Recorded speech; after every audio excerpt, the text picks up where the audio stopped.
Hey, good afternoon and welcome to The Right Perspective. We're going to join Defense Secretary Pete Hegseth and then the Commander of the Joint Chiefs of Staff, General Raising Kane. He's the commander and put this amazing operation together. Let's hear what they have to say, and then I'll see you at the back end. Stick with me. This is a great video.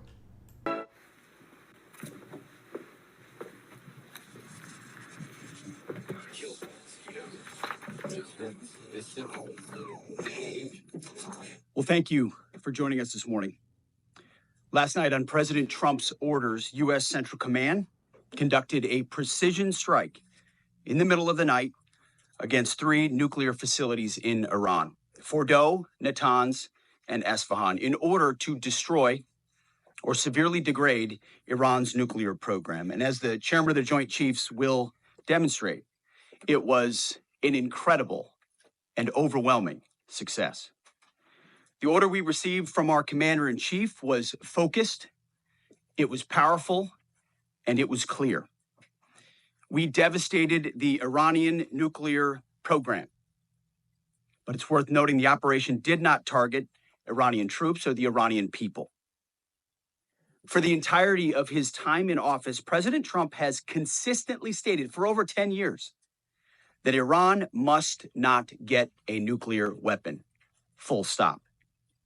Thanks to President Trump's bold and visionary leadership and his commitment to peace through strength, Iran's nuclear ambitions have been obliterated.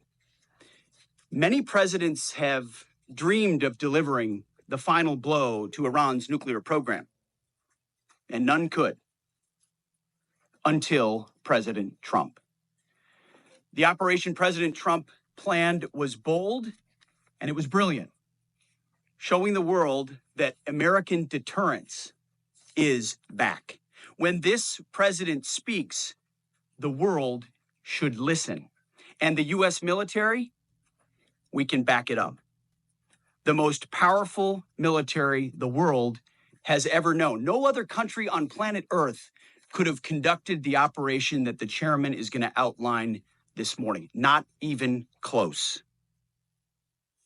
Just like Soleimani found out in the first term, Iran found out when POTUS says 60 days that he seeks peace and negotiation, he means 60 days of peace and negotiation. Otherwise, that nuclear program, that nuclear capability will not exist. He meant it. This is not the previous administration. The President Trump said no nukes. He seeks peace, and Iran should take that path. He sent out a truth last night saying this: any retaliation by Iran against the United States of America will be met with force far greater than what was witnessed tonight. Signed, the President of the United States, Donald J. Trump. Iran would be smart to heed those words. He's said it before, and he means it. I want to give recognition to the Chairman of the Joint Chiefs of Staff. Last night, on the President's orders, U.S. Central Command, under the command of General Eric Kurilla, executed Operation Midnight Hammer, a deliberate and precise strike against 3 Iranian nuclear facilities. This was a complex and high-risk mission carried out with exceptional skill and discipline by our joint force. I want to thank every service member, planner, operator that made this mission possible. Their actions reflect the highest standards of the United States Armed Forces. This operation was designed to severely degrade Iran's nuclear weapons infrastructure. It was planned and executed across multiple domains and theaters with coordination that reflects our ability to project power globally with speed and precision at the time and place of our nation's choosing. This was a highly classified mission with very few people in Washington knowing the timing or nature of this plan. I'll refer you to the graphic on the side as I walk you through some of the operational details. At midnight Friday into Saturday morning, a large B-2 strike package comprised of bombers launched from the continental United States. As part of the plan to maintain tactical surprise, Part of the package proceeded to the west and into the Pacific as a decoy, a deception effort known only to an extremely small number of planners and key leaders here in Washington and in Tampa. The main strike package, comprised of 7 B-2 Spirit bombers, each with 2 crew members, proceeded quietly to the east with minimal communications. Throughout the 18-hour flight into the target area, the aircraft completed multiple in-flight refuelings. Once over land, the B-2s linked up with escort and support aircraft in a complex, tightly timed maneuver requiring exact synchronization across multiple platforms in a narrow piece of airspace, all done with minimal communications. This type of integration is exactly what our joint force does better than anyone else in the world. At approximately 5 p.m. Eastern Standard Time last night, and just prior to the strike package entering Iran, a U.S. submarine in the Central Command Area of Responsibility launched more than 24 Tomahawk land attack cruise missiles against key surface infrastructure targets at Esfahan. As the Operation Midnight Hammer strike package entered Iranian airspace, the U.S. employed several deception tactics, including decoys, as the 4th and 5th generation aircraft pushed out in front of the strike package at high altitude and high speed, sweeping in front of the package for enemy fighters and surface-to-air missile threats. The strike package was supported by U.S. Strategic Command, U.S. Transportation Command, U.S. Cyber Command, U.S. Space Command, U.S. Space Force, and U.S. European Command. As the strike package approached Fordow and Natanz, the U.S. protection package employed high-speed suppression weapons to ensure safe passage of the strike package, with fighter assets employing preemptive suppressing fires against any potential Iranian surface-to-air threats. We are currently unaware of any shots fired at the U.S. strike package on the way in. At approximately 6:40 p.m. Eastern Standard Time, 2:10 a.m. Iran time, the lead B-2 dropped 2 GBU-57 Massive Ordnance Penetrator weapons on the first of several aim points at Fordow. As the president stated last night, the remaining bombers then hit their targets as well, with a total of 14 MOPs dropped against 2 nuclear target areas. All 3 Iranian nuclear infrastructure targets were struck between 6:40 p.m. and 7:05 p.m. Eastern Time. Again, that's about 2:10 in the morning local time in Iran, with the Tomahawk missiles being the last to strike at Esfahan to ensure we retain the element of surprise throughout the operation. Following weapons release, the Midnight Hammer strike package exited Iranian airspace and the package began its return home. We are unaware of any shots fired at the package on the way out. Iran's fighters did not fly, and it appears that Iran's surface-to-air missile systems did not see us.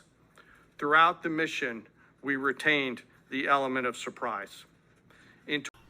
So as you analyze this segment, Defense Secretary Pete Hegseth and Commander General Raising Cane, they made it very clear. The sole mission, President Trump's sole mission, is not a war. We're not in a war here, ladies and gentlemen. This is not a war. This was a very select, targeted attack on Iran's nuclear program, which we know now. A lot of people are like, well, where'd you get this information from? Why all of a sudden did we go from, they didn't really have the capability that they do? The IAEA, just a couple days before Israel began attacking Iran's nuclear facilities, the IAEA, the International Atomic Energy Association, this is the governing body. They monitor all nuclear programs throughout the globe. They monitor our programs, okay? They reached out to Israel, and they said, look, we just came out of there. We just came out of Fordow. We just came out of Natanz, Isfahan. We've got some very serious concerns that we were not aware of 60 days ago. Iran has really magnified and amped up and ramped up their enrichment program. This was not known a few months ago. And so that's what initially tipped off Israel and set Israel in motion to start attacking these facilities, these sites, assassinating nuclear scientists in Iran, and then eventually Netanyahu and the Israeli Mossad, Israeli intelligence, began to share more intimate details about this with the Trump administration. I believe they left them out of the loop a little bit in the early phases of the war. But then when Trump saw what he saw, and his intelligence community, our United States intelligence community, became more involved, it was a huge concern, and then something had to take place. Remember, Iran was given 60 days. They got 2 months. They met with us 5 times, but they tapped us along and tapped us along and tapped us along. And it looks now with the intent to enrich this uranium at such a rapid speed that they were going to be able to put a nuclear bomb package together or put a nuclear warhead together, and that just could not happen because, you know, once they get to that stage, they're going to wrap that thing up and they can take it anywhere. And then it wouldn't matter what we did after that. They would have a nuclear bomb or more than one. And so, but again, I really think that we need to all step back. This is not a war. It was a targeted attack.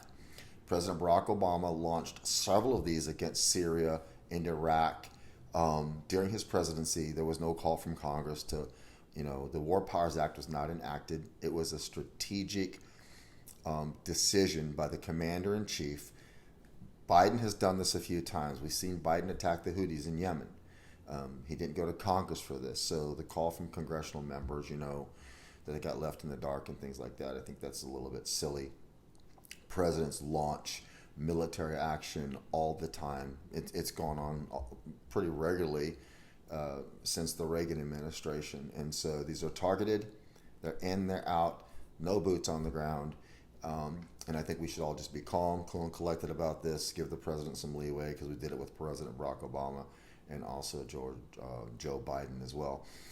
Listen, if you enjoyed this video, please hit that like button, hit that subscribe button. We've got some great content coming up over the next few days, and I can't wait to see you again, okay? Thank you so much.